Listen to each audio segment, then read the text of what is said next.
সময় বুঝেন না আপনি কি করেন? কি অসুস্থ? আপনার ছুটিতে যাবেন, ওই ছুটিতে যান না তো আপনি? কয়দিন ডিউটি করেন আপনি? ডিউটি তো করেন হাসপাতালে, বলুন তারা। আপনি সবাই জানে আপনি 1 নম্বর ডিউটিতে নেগলিজেন্সি করেন, এটা স্বতঃসিদ্ধ। আমি করে দিলাম, বুঝলেন? আপনি না এমএস, না অ্যাসিস্ট্যান্ট এমএস, না সিএমও, আপনি ড্রেস উনাকে লাগাই দিবেন ড্রেস করাতে। যত কাজ করার দরকার নাই, ড্রেসেই থাকবে। করেন না, প্রমাণ আছে, অভিযোগ আছে, অনেক অভিযোগ আছে আপনার এগেইনস্টে।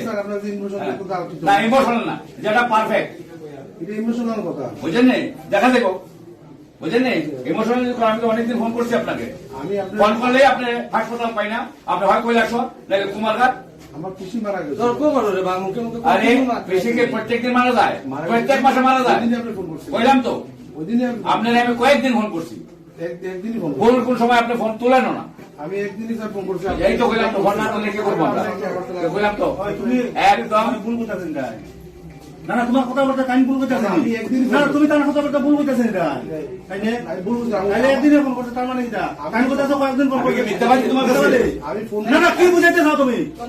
কি বুঝাইতে চাও তুমি? কি বুঝাইতে চাও? আমি যেটা আমার ডিউটি করতে লাগবো, ইমোশনালি ডিউটি করতে লাগবো, মাত্র ইমোশনালি ইন্টেনশনালি আমার লাগে, বুঝছেন? ডিউটি করতে লাগবো, ভালো লাগে না? ভালো লাগে না? ভালো লাগে না? মানে খোলা আছে সমস্ত কিছু। ভালো লাগে না যদি কেন যাইতে পারেন, খোলা আছে সব কিছু। তারা হয়েছে এখানে কর্তা, কর্তা তুমি না, কিন্তু খেয়াল আছে নি? জানেন তো এটা? বাস তাদের উপরে ওঠার চেষ্টা করেন না, তাদের উপরে ওঠার চেষ্টা করেন না। ডিসিশন আপনি দিতে দেন না, তারা ডিসিশন দিব, আপনি হবে করবেন। আর এত তর্ক ত্রিপুরায় যে কেউ করেন আমার সাথে।